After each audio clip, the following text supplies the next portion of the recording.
one hand, it's an ideology of racial domination where one group feels that they're superior to the other, in this case, white versus non-whites.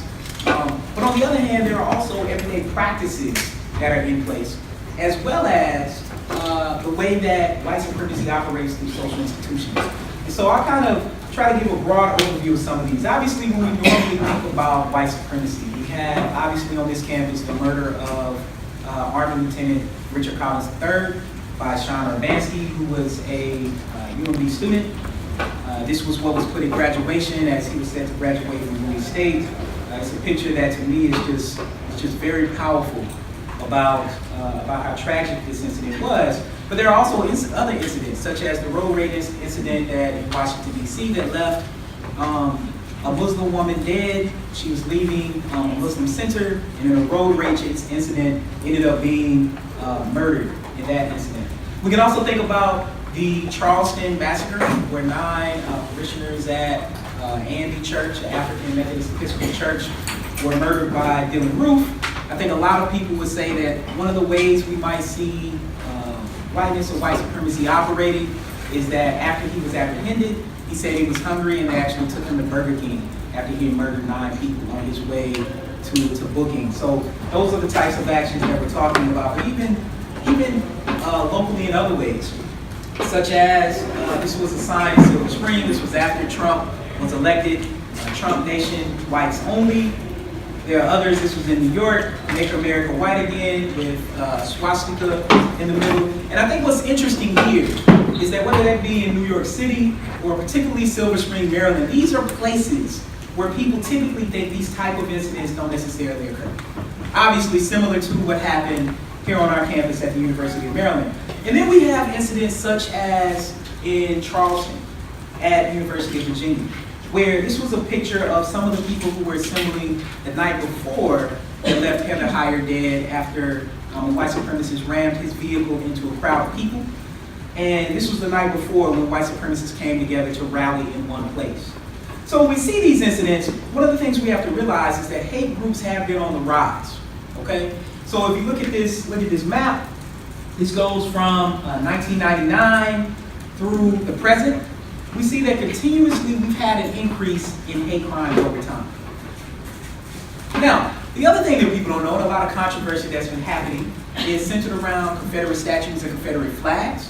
One of the things that people don't realize is that if you look at these spikes, so these little dots represent the number of Confederate statues around the United States. There are 2 big spikes, here and here. This was during, after the Civil War ended, at the end of Reconstruction. Actually, this will tell you how it hit. This was when the NAACP was founded. So we see the way that Confederate statues aren't necessarily about thinking about the Confederacy in necessarily an uplifting way. Instead, Confederate statues are instead ways that terror are actually instituted on local communities. And universities have been a prime site for this. So if we look at this period here, this was the Civil Rights Movement. This was what was happening on the tails of Brown versus Board of Education. So we see the way that Confederate statues have always been a way to maintain order as it relates to how we think about the racial hierarchy, primarily whites being on the top and blacks being on the bottom, and we see that playing out. But there are also other everyday mundane ways that we see white supremacy seep into our practices and our interactions that we don't oftentimes talk about. And the reason why we don't talk about them is that because they're so normalized that they oftentimes go unnoticed. And I think there are a couple that we can highlight. This was a little girl who was having a party in Memphis, a birthday party, and she invited her friends from school. And her best friend just happened to be white, but her best friend wasn't allowed to come to her party. And instead, what her best friend did was write a very detailed letter to her friend in color that was very apologetic. And as you can see here, it says, Dad will not let me go to your party because you're black. So we see the way that these type of incidents even can occur very young. We see this particular incident. Our Halloween is coming up. Holidays are big in my house, including Halloween. But these are the type of incidents that happened. This was just a couple of years ago. Obviously, this is from the Trayvon Martin incident, when George Zimmerman killed Trayvon Martin. I think regardless of what we think about that particular incident, trivializing the death of a 17-year-old is probably something that we shouldn't do. But not only that, but he's also in blackface, which is something we could also talk about, and the connection that it has to how we think about white ideologies. Here goes another clip. Actually, this just happened recently, where a high school teen actually hung a black dog in the locker room. And of course, this is reminiscent of lynchings in the United States, where lynchings were put in place to maintain order, to terrorize black communities. And we see the way that these incidents continue to surface. And then, of course, we have on the left, this was at University of Oklahoma, singing a song, using the N-word about racial exclusion. And then also on the right, where someone sent a message to Muslim students on campus: "You are a worthless, shameful group of terrorists. Muslim is a religion of violence and abuse toward women." Well, toward women is actually what it says. So we see the way these type of incidents operate. And then I think there are also comments that Donald Trump has made that we can also highlight. We'll hear some more of these later. Donald Trump is calling for a total, complete shutdown of Muslims entering the country. And then, of course, what he said about Mexico, what he said about Mexicans, they're bringing drugs, they're bringing crime, they're rapists, and some I assume are good people. Interestingly, some of the same comments that he made, actually even less critically, of what happened in Charlottesville. So how do we kind of make sense of this? Well, I think one way we make sense of it is to realize that, yes, we have the alt-right, we have white supremacy, those two things are linked, we have the rise of Breitbart, but coupled with that are people who choose to ignore some of the ways that whiteness and white supremacy operates, and instead doubles down on other ways that we see difference playing a role in people's lives. So for example, the silent majority that popped up with Donald Trump. This is what's interesting. Across the country, all the red you see, these are counties that voted more for Donald Trump, meaning voted more for Republican than the previous presidential election. So we can really see the way that this becomes pervasive in the sense that people are okay with the comments that he makes about race. People are okay with the comments that he makes about sexism, because people actually feel that Donald Trump is going to bring jobs back. So they're willing to ignore some of these particular incidents. And this is the thing. One of the things people say is that, oh, well, the people who voted for Donald Trump were primarily poor. No, that wasn't true at all. This is a comparison between Clinton and Trump. The red represents Donald Trump. The more money people made, the more likely they were to vote for Donald Trump. This is race and gender. It was clearly a white, non-white divide, with red representing Donald Trump and blue representing Hillary Clinton. And also, it didn't necessarily vary by gender.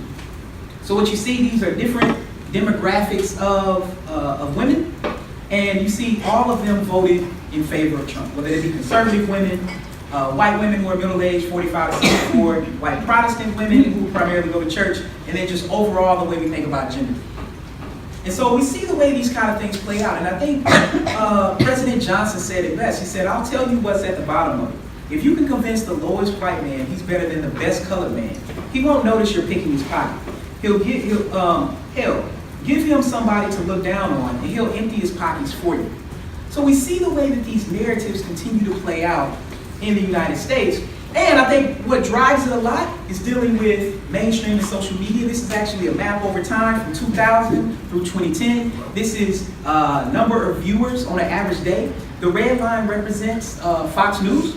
The blue line represents CNN. The gold is headline news, and the green is MSNBC. So I think for people in this room, regardless of which channel you watch, I think if you're not watching Fox News in some way, you're actually not having a conversation with a large group of Americans that are having very different conversations from you. So what I always tell people, you don't have to necessarily agree or like with some of the narratives that are on there. But in order to have some types of critical conversations, you actually have to tune in and actually kind of know what's going on. That could either be watching or that could be reading. But the thing is, you can take the same topic, and CNN, MSNBC, and Fox News are covering them completely differently. Even on the CNN front, I actually don't think everything is breaking news. Like, that's something that they shouldn't say every 5 minutes. But the reason why they're doing that is because they are trying to catch Fox News. Which, if you look at this map, I mean, it's just clearly ahead, and that's continued. The other thing why it's important, a new study just came out just a few days ago, showing that 46% of Americans think that stories in the media are made up. People simply do not trust journalists and the media. Instead, what they do trust, in some ways, is social media. And what they primarily trust are what we call echo chambers. These are the small pockets that pop out of social media on Facebook, Twitter, Instagram, Snapchat, that are centered around the same ideas that we already have. Because the thing we don't realize about social media, and we've been studying social media for the past few years, is that social media has an algorithm that's based on a host of factors. But one of the main things that is driving is the more you click and like stuff, the more you go to somebody's page, the algorithm assumes that you like that. So it feeds you more of that information. And you start to think that that limited portal that's available is actually representing the world, and instead it's just simply representing your original worldview, which is very different from representing the world. Why is this important? Because what the study found is 76% of Republican voters believe that stories about Trump are invented. 76%. That's 3 out of 4. So when you start approaching these situations by trying to have some type of what you think is a rational conversation, they're having a rational conversation as well. And the minute you mention that you've seen something on the news is probably the minute that you've already lost them. So the thing is, these are some of the everyday mundane ways. Trump is a master marketer. He is great at being able to construct the narrative and get people to believe what he's thinking. And we're seeing that. And I think this has a lot to do with political polarization. This is U.S. Senate voting from 1975 through the end of Obama's first term. You see that around the mid-90s, we started to see political polarization in a way that the country hadn't necessarily seen in recent history. And this has led to Republicans and Democrats being completely different on a host of issues. So even Republicans and Democrats who in previous years would have been able to create some type of bipartisan support, it's difficult for them to even do so. And I think part of what's happening, and the political scientists could be able to talk more about this, I think part of what's happening is that we only have 2 political parties. When you look in other countries, most of the time they have more than 2. If we were living in another country, Trump and Bernie Sanders probably would not have ran as a Republican or a Democrat. But instead, they've been kind of put into these 2 bubbles to run for office. And I think we've seen that with young adults, with your generation in particular, the way that you all split across 4 parties, Democrats, Republicans, Independents, and Libertarians. It's clear that college students and young adults are wanting a more diverse array of options by which to choose from for the presidential election. And what these type of things lead to, the point of linking these incidents like a Charleston or what happened at the AME church or even what happened on this campus to politics, is that some of the research that we have on Twitter actually shows that people who align with the alt-right are now formally connected to the Republican Party. Raise your hand if you've heard of the Tea Party. Raise your hand if you've heard of TCOT. TCOT, T-C-O-T. If you're not in my class. All right, good. So TCOT stands for Top Conservatives on Twitter. Brother, raise your hand if you've never heard of it. Okay, so that's not unusual. It will probably be more than that, but thanks to some of the students who are in my class and probably others too who came, TCOT stands for Top Conservatives on Twitter. They take credit for starting the Tea Party. They take credit for being able to formally integrate the Tea Party into the Republican Party. They also take credit for helping to spur the alt-right and different ways of thinking about white supremacy and white ideology.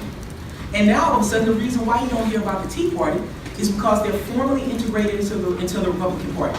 It's nothing to really think about or talk about. So even if you have a large group of Republicans who don't align with the alt-right or white supremacy in any given way, now all of a sudden they're having conversations with those people because of the way that political alignments have taken place over the past decade or so.